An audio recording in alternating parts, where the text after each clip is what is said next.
কোনোদিন শুনতে পেরেছেন যে প্রসেসরের ফার্মওয়্যার হয়? ইন্টেল এখন এক প্রকার আমাদের ঝামেলার মধ্যে ফেলাই দিছে। এটা ঠিক আপনারা ঝামেলা বলতে পারেন, আবার সমস্যা বলতে পারেন। যারা ইন্টেলের থেকে কোরাই 9 14 জেনারেশনের পিসি বিল্ড করতে চাচ্ছেন বা প্রসেসর কিনতে চাচ্ছেন, তারা আজকের ভিডিওটা একটু মনোযোগ দিয়ে দেখার চেষ্টা করবেন। আপনি যদি একটা পয়েন্ট মিস করেন তাহলে আপনি একটু সমস্যায় পড়ে যেতে পারেন। ওকে, তাহলে এবার মূল ভিডিওতে আসা যাক। 14 জেনারেশনের প্রসেসর গুলো তিনটা ভ্যারিয়েন্টে পাওয়া যায় বাজারে, এবং এখন থেকে 4টা ভ্যারিয়েন্টে পাওয়া যাবে। এবং আপনার যদি MSI এর মাদারবোর্ড থাকে তাহলে আপনি এই প্রসেসরটা দিয়ে 6.4 গিগাহার্টজ পুশ করতে পারবেন। কিন্তু এইখানে আরেকটা সমস্যা রয়েছে, সমস্যাটা আমি একটু পরে জানাই। তার আগে এই প্রসেসরটা সম্পর্কে আপনাদের একটু বিস্তারিত জানাই। কোরাই 9 4900KS এই প্রসেসরটা ইন্টেলের তরফ থেকে সবথেকে পাওয়ারফুল প্রসেসর হতে চলেছে। অন্যদিকে MSI একটা ফার্মওয়্যার ক্রিয়েট করছে যার মাধ্যমে আপনারা সেই প্রসেসরটা দিয়ে ওভারক্লক করতে পারবেন। এখন যে সমস্যার কথা বলছিলাম আগে, সেই সমস্যার কথাটা একটু মনোযোগ দিয়ে শুনুন।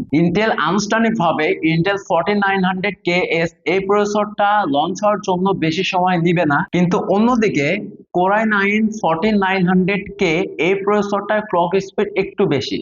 বুঝতে পারছেন আশা করি যে সমস্যাটা কোথায়। পাশাপাশি ইন্টেলের কোরাই 9 4900K এই প্রসেসরটার চেয়ে 200 মেগাহার্টজ এর বেশি পুশ করতে পারবে কোরাই 9 4900KS। কিন্তু অন্যদিকে কোরাই 9 4900K এবং 4900KS এই দুইটা প্রসেসরের মধ্যে যদি আপনারা ম্যানুয়ালি ওভারক্লক টেস্ট করতে যান তাহলে স্পিডটা একই থাকবে। আর এই 4900KS এই প্রসেসরটা পাওয়ারফুল প্রসেসর হলেও এই প্রসেসরটা বর্তমানে এখন ফ্যাক্টরিতে আছে এবং খুব শীঘ্রই এটা লঞ্চ হয়ে যাবে। কিন্তু সমস্যাটা হচ্ছে, এই প্রসেসরটা যদি আপনারা নিতে চান তাহলে আপনাকে ইন্টেলকে অবশ্যই একটা প্রিমিয়াম চার্জ প্রোভাইড করতে হবে। যদিও 4900K এর তরফ থেকে যে 4.2 গিগাহার্টজটা বুস্ট আমরা পাচ্ছি এটা যদিও কম নয়, কিন্তু 4900KS এই প্রসেসরটার বুস্ট আমরা কিন্তু পেয়ে যাচ্ছি 6.4 গিগাহার্টজ, যেটা সবথেকে বড় একটা overclocking speed. As a CHI EDOG এর স্ক্রিনশট অনুযায়ী MSI ব্র্যান্ডের ওয়ান ক্লিক বৈশিষ্ট্য অনুযায়ী 6.4 গিগাহার্টজ প্রোফাইল যুক্ত করবে। এটি পি কোর গুলিতে